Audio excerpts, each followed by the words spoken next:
അളെ എവിടെ നിൽക്കണളിയാ? എത്ര നേരം കൊണ്ട് നിന്നെ വിളിക്കണം? എവിടെ നിൽക്കണേ? എവിടെ നിൽക്കുകയാണ്? എത്ര സമയം കൊണ്ട് നിൽക്കുന്നു?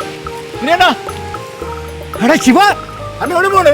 ഞാൻ നിന്റെ വീട്ടിലോട്ട് വന്നടേ. എന്താണ്?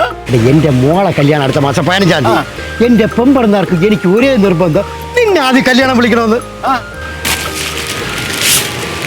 കല്യാണമാണ് അടുത്ത മാസം 15-ാം തീയതി. കോട്ടയത്ത് വെച്ചാണ് കല്യാണം. കോട്ടയത്ത് വെച്ചാ? അതായത് ചെറുക്കന്റെ വീട്ടുകാർക്ക് ഒരു കുടുംബ കോവിലുണ്ട്. അവർക്ക് നേർച്ചയുണ്ട്, അവിടെ വെച്ച് അവന്റെ കല്യാണം നടത്തണമെന്ന്. അപ്പൊ ഞാനും എന്റെ പെമ്പറന്നാരും പിള്ളേ മാത്രമേ പോണുള്ളൂ.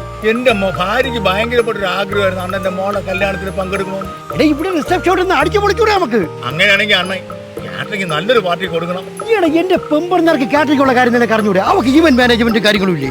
അപ്പോഴും നല്ല ഫുഡൊക്കെ ആയിരിക്കും, ബൊഫേ ആയിരിക്കും അല്ലേ? എന്റെ പിള്ളക്ക് വേറെ നിർബന്ധം, ന്യൂജൻ സെറ്റപ്പിലുള്ള ഫുഡ് കൊടുക്കണമെന്ന്. ഈ ബൊഫയും കിഫയൊക്കെ പഴയ ഏർപ്പാടല്ലേടാ? അത് വേണം പിള്ളേർ ആഗ്രഹം നടക്കണമെന്ന്. ഇവിടെ ഒരു പേപ്പർ പ്ലേറ്റ് എടുക്കണം, 2 സ്പൂൺ മിച്ചർ, 2 ടൈഗറിന്റെ ബിസ്ക്കറ്റ്, ഒരു ലഡു, ഒരു മുട്ടായി. പക്ഷെ അവിടെ കിടക്കുന്ന ഒരു കൺഫ്യൂഷൻ, പെമ്പറന്നാര് പറഞ്ഞ കപ്പപ്പഴം കൊടുക്കാന്ന്, പക്ഷെ മോള് പറഞ്ഞത് മോറീസ് പഴം കൊടുക്കണമെന്ന്. ഇതിൽ യാത് കൊടുക്കൂടെ? നീ എന്നെ പറയണേ. അണ്ണ ഒരു കാര്യം ചെയ്യും. എന്താടാ? ഒരു പഴക്കാത്ത കപ്പ കൊല വാങ്ങി. അതിന് അതാവുമ്പോ ആൾക്കാര് തിന്നാതെ പോകും. കഴിക്കാനല്ലേ കൊടുക്കണം, അവർ തിന്നിട്ട് പോട്ടടാ. പച്ചക്കായൊന്നും കൊടുത്താൽ ശരിയാവൂല. അതാവുമ്പോൾ മറുവീടിന് ഈ കപ്പ കൊല കൊടുക്കാം. അത് ശരിയാണല്ലേ, മറുവീടിന് കൊടുക്കുകയും ചെയ്യല്ലേ? അതാവുമ്പോ അണ്ണൻ ആ പൈസ ലാഭമാണ്. ഈ പറഞ്ഞാലും ബുദ്ധിയുണ്ട്, അവിടെ പൈസ ലാഭമല്ലേ നമുക്ക്.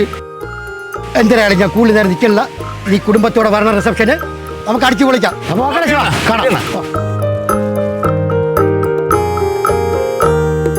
ഉണച്ച് മിച്ചർ, 2 മുട്ടായി, 2 ബിസ്ക്കറ്റ്, 1 ലഡു, പൂരം ഡ്രിങ്ക്സ്, എല്ലാം കൂടെ 50 ഉളുവ.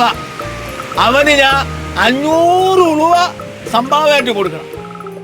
അവന് 450 രൂപ ലാഭം. കൊടുക്കാം. ഹലോ മാധവണ്ണ, ഞാൻ നിങ്ങളങ്ങോട്ട് വിളിക്കാൻ വേണ്ടിയിരിക്കായിരുന്നു.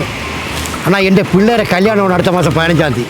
എനിക്കും എൻ്റെ പെമ്പറന്നാർക്ക് ഒരേ നിർബന്ധം, നിങ്ങളെ തന്നെ ആദ്യം കല്യാണം വിളിക്കണമെന്ന്. ഞാൻ നിങ്ങളെ വീട്ടിലോട്ട് വരാൻ വേണ്ടിയിരിക്കായിരുന്നു. കാണിക്കണത് എച്ചിത്തരം, എന്നിട്ട് അതിൻ്റെ പേര് ന്യൂജൻ.